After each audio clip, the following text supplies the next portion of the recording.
Do I have everybody's attention now?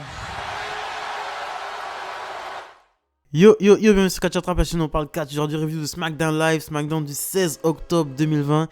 D'abord, avant de commencer cette vidéo, j'aimerais vous demander de vous abonner, de liker, de commenter, de partager. C'est très important pour le développement de cette chaîne. On commence tout de suite avec Triple H et Stéphanie qui sont sur le ring pour vous faire la promotion de SmackDown.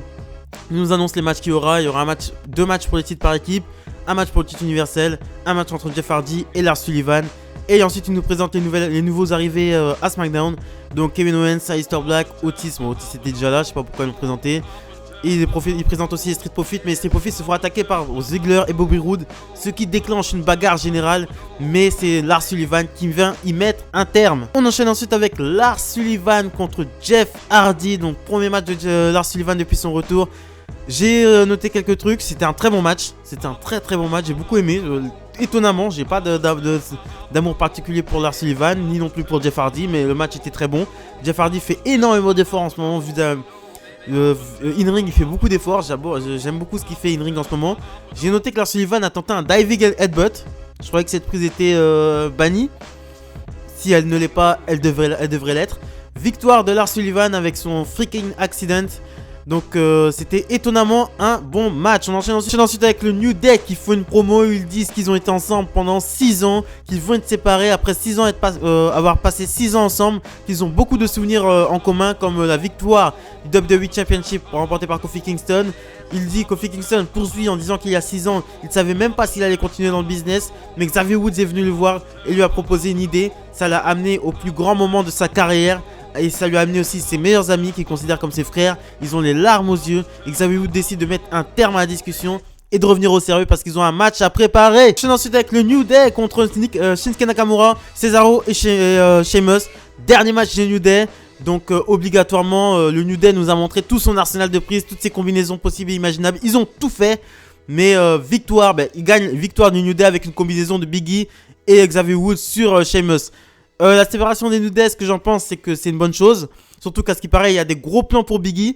Mais il y a un truc qui m'a vraiment... J'ai eu une petite nostalgie. C'est quand les gens se séparent qu'on se rend compte à quel point ils étaient vraiment importants. Là, le New Day, ils se séparent. C'est pour moi... dans ma tête, tu vois, j'ai pas encore compris le délire. Tu vois ce que je veux dire. Pour moi, ils sont encore ensemble. C'est... je sais pas, le New Day, c'est... Quand ils ont dit qu'ils se séparaient, c'est là que je me suis dit, putain, on perd une vraie équipe. Mais après, si c'est pour servir Big E, parce que Big E, à ce qui paraît, il y a vraiment un gros push qui l'attend. À ce qui paraît, j'ai même entendu des rumeurs Big E contre Roman Reigns à WrestleMania. Donc si ça sert Big E, c'est top. On enchaîne ensuite avec Daniel Bryan qui fait son retour. Il dit qu'il est content d'être là. Il parle des nouveaux, il présente les nouveaux de SmackDown. Il est coupé par Seth Rollins. Seth Rollins qui dit qu'il est heureux de voir Daniel Bryan, mais que dans les nouveaux, il a oublié de mentionner le sauveur, le Friday Night Messiah. Et il dit qu'il est là pour sauver les gens. Et il dit qu'il est là pour changer les choses à SmackDown. Et il dit à Daniel Bryan, soit il est avec lui, soit il est contre lui. Daniel Bryan dit qu'il aime l'idée de changer les choses, de sauver la planète par exemple, de rendre SmackDown meilleur. Mais il trouve la vision de Seth Rollins complètement stupide. Donc Seth Rollins attaque Daniel Bryan, mais Daniel Bryan prend le dessus. Rollins sort du ring, se retrouve sur le stage, mais les Mysterios arrivent. Et ensuite Rollins est pris en sandwich, il monte sur le ring. Mais c'est Buddy Murphy qui arrive, qui fait ses débuts à SmackDown. Mais contre toute attente, il attaque Rollins. Rollins réussit à prendre la fuite. Et ensuite Buddy Murphy tend la main à Ray et Dominic qui préfèrent quitter le ring. Donc peut-être un début d'une alliance entre Murphy et Rollins. Murphy et les Mysterios. Murphy qui se met officiellement contre du coup Seth Rollins et qui fait un face turn. Donc c'est à voir. Murphy, je fonde beaucoup d'espoir sur ce catcheur. Je trouve qu'il est très bon et je trouve qu'il peut faire des choses très intéressantes. On enchaîne ensuite avec les Street Profits, les nouveaux champions, fraîchement champions par équipe de SmackDown contre Ziggler et Bobby Roode. Premier match des Street Profits en tant que champion de SmackDown. Ric Flair fait partie des cyber spectateurs. À un moment, bon, à la fin, le match ne suit pas son cours parce que Ziggler et Bobby Roode se font disqualifier en restant trop longtemps sur le ring. Ils se débarrassent de Montez Ford et infligent un enchaînement Spinebuster zigzag à Angelo Dawkins. Mais Ford arrive et fait un crossbody sur les deux pour les s'en débarrasser. Ils auraient tout simplement pu finir le segment sur le Spinebuster zigzag. Pourquoi faire monter Ford sur la troisième corde pour qu'il fasse une sorte de crossbody? Pourquoi faire gagner les faces? C'est comme ça qu'on lance des rivalités. Et surtout qu'à SmackDown, il y a Cesaro Nakamura. Mais Bobby Roode et Dolph Ziggler, c'est pas tâche comme équipe. C'est vraiment pas tâche comme équipe. Donc ils auraient pu carrément les faire finir sur ça en fait. Et à quoi ça sert de faire disqualifier Bobby Roode et Ziggler si c'est pas pour leur faire gagner la bataille à la fin? Aucun sens ce booking. On enchaîne ensuite avec la signature de contrat entre Bayley et Sasha Banks. Bon, elles se disent les mêmes choses qu'elles se disent d'habitude, hein. C'est grâce à moi que t'as fait ci, c'est grâce à moi que t'as fait ça, on a été champion par équipe, et blablabla, et puis je vais gagner mon match à Hell in a Cell. Ça va tourner autour du pot cette rivalité, hein. Ce sera toujours les mêmes promos, hein.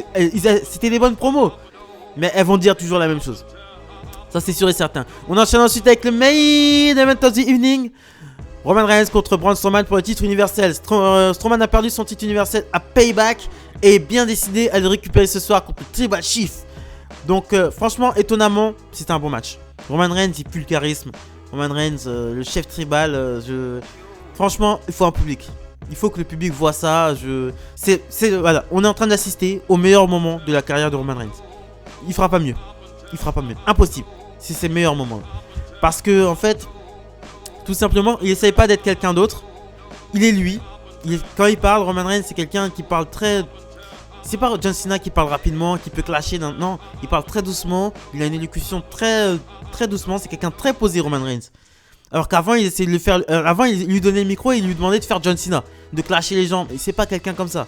Non, c'est quelqu'un de très calme, de très posé, de la force tranquille. Roman Reigns, c'est la force tranquille. C'est ça, Roman Reigns. Et c'est en fait là, son caractère, c'est en adéquation. En fait, il se marie extrêmement bien avec ce personnage de Tribal Chief. Ce qui fait qu'il est épanoui. Ça se voit qu'il est épanoui dans son personnage. Il se trouve... Ça se voit. Il a plus confiance en lui. Ça se voit de ouf. Donc à un moment donné, t'as Roman Reigns qui se projette dans les cordes et qui projette de faire un spear sur Strowman. Strowman le chope en surpassement. Mais Roman Reigns le bloque la prise de Strowman en guillotine. Roman Reigns place une... Oui, vous avez bien entendu. Roman Reigns place une guillotine.